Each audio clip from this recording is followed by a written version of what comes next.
Friends, இன்னைக்கு நம்ம decay solo queen சேனல்ல என்ன வீடியோன்னு பார்த்தீங்கன்னா, இன்னைக்கு ஒரு பொரியல் ரெசிபி தான் செய்ய போகிறோம். அது என்ன பொரியல்னா, பலா பிஞ்சை வச்சு பொரியல் பண்ண போகிறோம். வாங்க எப்படி செய்யலான்னு வீடியோவில் பார்க்கலாம். இந்த பலா பிஞ்சை செத்தும் பொழுது ஃபஸ்ட்டு கத்தியில் நல்லா எண்ணெயை தடவிக்கணும். அப்போ தான் அந்த பால் அதில் ஒட்டாமல் இருக்கும். நம்ம பிஞ்சு பறித்து ஒரு 2-3 நாள் போட்டு வச்சுட்டு அதுக்கப்புறம் நம்ம சீவிட்டு செஞ்சோம் அப்படின்னு சொன்னாக்கா பால் கொஞ்சம் கம்மியாக வரும். இப்போ நான் வச்சுருக்கிறது ஃப்ரெஷ்ஷான காய், அதனால் பால் கொஞ்சம் அதிகமாகவே வருது. இங்கே பாருங்கள், அந்த மேல் பட்டையை நல்லா சுத்தமாக செத்தி எடுத்துடணும். கொஞ்சம் கொஞ்சம் அந்த புளி புளியாக இருக்கிறது அதில் இருந்தால் கூட நமக்கு சாப்பிடும் பொழுது கொஞ்சம் வாயில் கடிப்படுற மாதிரி இருக்கும். அதனால் இங்கே பாருங்கள், ஃபுல்லாகவே நல்லா செத்தி எடுத்துக்கிட்டேன். இப்போ இதில் பால் நிறைய வருது. ஏன்னா அது ஃப்ரெஷ்ஷான பிஞ்சு, அதனால் பால் அதிகமாகவே வந்தது. அப்புறம் நம்ம அந்த பாலை செத்தி முடிச்சுட்டு துணி அல்லது ஏதாவது ஒரு பேப்பர் அந்த மாதிரி வச்சு நம்ம தொடச்சி எடுத்தோம்னா அந்த பால் சுத்தமாக வந்துடும். இப்போ தெரியுதுங்களா? இப்போ செத்தும் பொழுது நிறைய பால் வந்தது. இப்போ க்ளீனாக ஆகிடுச்சு. இப்போ இந்த மாதிரி செத்தி எடுத்துகிட்டு இதை கட் பண்ணிக்கலாம். உள்ளே லைட்டாக அந்த உள் தோல் கொஞ்சம் ரஃப்பாக இருக்கும். அதை நம்ம கட் பண்ணி எடுத்துடலாம். இங்கே பாருங்கள், நல்ல பதமான பிஞ்சு. நமக்கு இதில் விதை தெரிகிற மாதிரி இருக்கும். இது விதை முத்துனது கிடையாது, பிஞ்சு. நம்ம கையால் கிள்ளுனாலே சுரக்காயில் எப்படி டக்குன்னு நகம் உள்ளே இறங்குமோ அந்த மாதிரி தான் இருக்கும் அந்த பிஞ்சு, அந்த விதை. ஏன்னா முத்தில் பார்க்கும்பொழுது அப்படி தெரியுது. இப்போ இதை இந்த மாதிரி கட் பண்ணி அந்த நடுப்புற இருக்கிற அந்த தண்டை எடுத்துட்டு பாக்கி இருக்கிற அந்த சதையை நம்ம சின்ன சின்ன பீஸாக கட் பண்ணி எடுத்துக்கலாம்.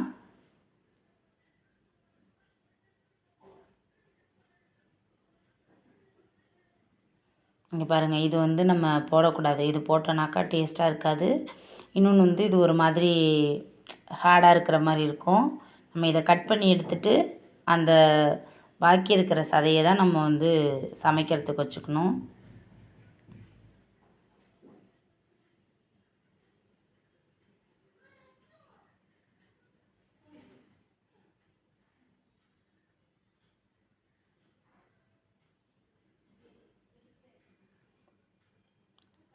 இந்த சைஸில் ஒரு பீஸையும் கட் பண்ணி எடுத்துக்கலாம்.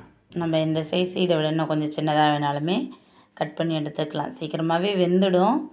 இருந்தாலும் சின்ன பீஸாக இருக்கும்பொழுது நமக்கு கொஞ்சம் இன்னும் சீக்கிரமாகவே வேகும்.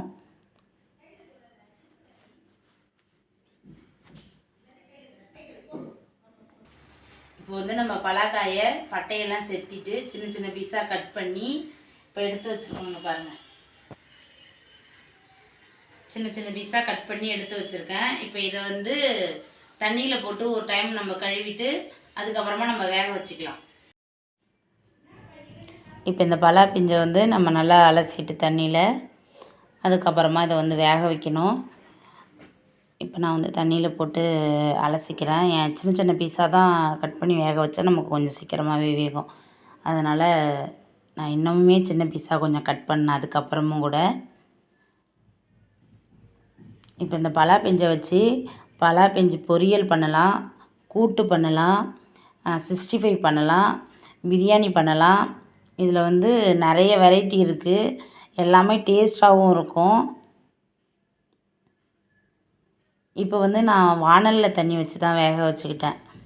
நம்ம வாணல் இல்லைன்னா நம்மளுக்கு இன்னும் சீக்கிரமாகவே வேகணும் அப்படின்னு சொன்னாக்கா நம்ம குக்கரில் போட்டும் வேக வச்சுக்கலாம். குக்கரில் போட்டு ஒரு 2 அல்லது 3 விசில் அந்த மாதிரி விட்டாலே போதும். அது நல்லா பொச பொசன்னு வெந்துடும்.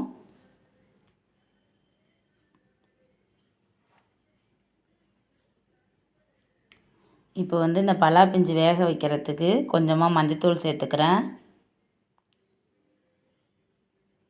அடுத்ததாக கொஞ்சம் உப்பு சேர்த்துக்கிறேன்.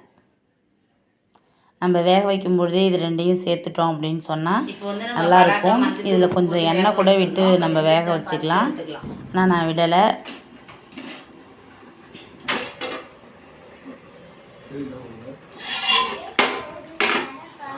இங்கே பாருங்கள், நல்லா வெந்துருச்சு. நமக்கு அந்த மஞ்சத்தூள் போட்டோன்னா அந்த கலர் நல்லா சூப்பராக இருக்கும் பார்க்குறதுக்கு.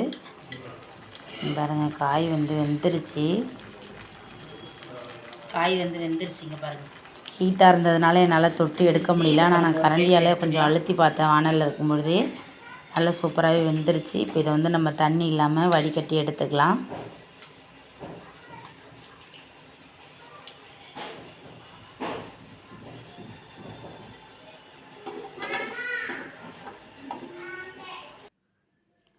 இப்போ இந்த காயை வந்து நம்ம மசிச்சுக்கணும். மசிக்கிறது வந்து நம்ம கையாலேயே கூட இப்படி மசிச்சுக்கலாம். ஏன்னா அது நல்லா சாஃப்டாக வெந்திருக்கும். அப்படி இல்லைன்னா அந்த மத்து அந்த மாதிரி எதனா இருந்ததுன்னா அப்படி வச்சு நம்ம குத்துனாலே நல்லா சாஃப்டாக வந்து மசிஞ்சிடும். இங்கே பாருங்கள், நான் கையால் அழுத்தும் போதே நல்ல அப்படியே பொச பொசன்னு வந்து வெந்திருக்கு பாருங்கள்.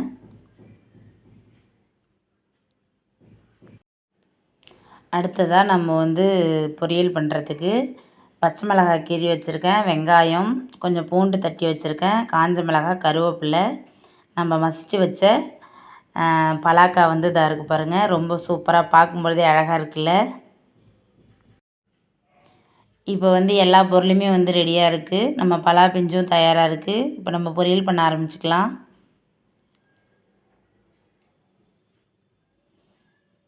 எண்ணெய் சேர்த்துக்கிறேன்.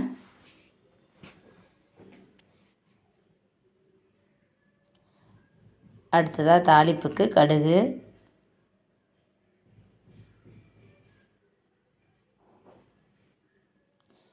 கொஞ்சமாக கடலைப்பருப்பு சேர்த்துக்கிறேன்.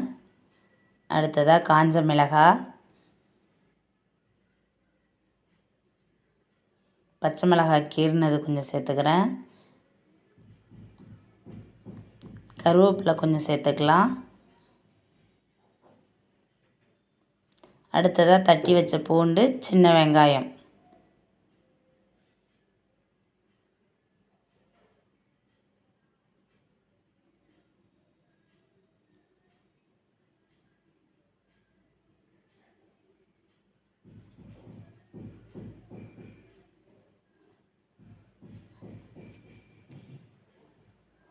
அடுத்ததாக கொஞ்சமாக உப்பு சேர்த்துக்கலாம் வெங்காயத்துக்கு.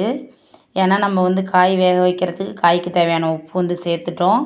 அதனால் இப்போ நம்ம வெங்காயம் வதக்குறோம் இல்லையா, அதுக்கான உப்பு மட்டும் இப்போ சேர்த்துக்கலாம். அடுத்ததாக நம்ம வேக வச்ச காயை சேர்த்துடலாம்.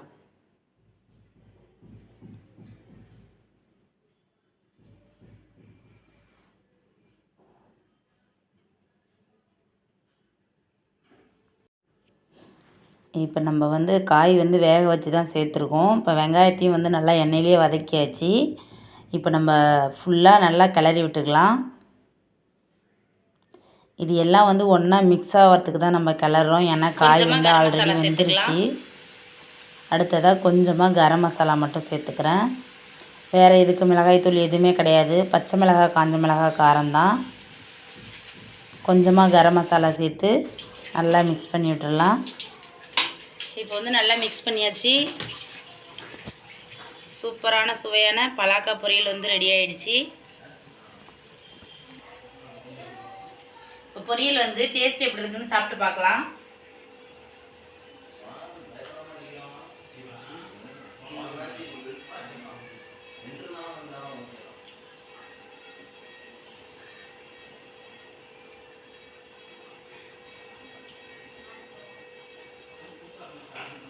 இது வரைக்கும் நம்ம என்னென்னவோ பொரியல்லாம் செஞ்சுருப்போம். இது ஒரு புது விதமான பொரியல் தான். நல்ல டேஸ்ட்டாக இருக்குது, சூப்பராக இருக்குது. நம்ம பலாக்காயில் பொரியல் மட்டும் இல்லை, பலாக்காய் வச்சு பிரியாணி செய்யலாம், கூட்டு செய்யலாம், 65 செய்யலாம், எல்லாமே செய்யலாம். இந்த பொரியல் வந்து ரொம்பவே டேஸ்ட்டாக இருக்குது. இதே மாதிரி நீங்களும் உங்கள் வீட்டில் செஞ்சு பார்த்துட்டு டேஸ்ட் எப்படி இருக்குன்னு கமெண்ட்டில் சொல்லுங்கள். மறுபடியும் ஒரு அழகான வீடியோவில் சந்திக்கலாம். பாய்.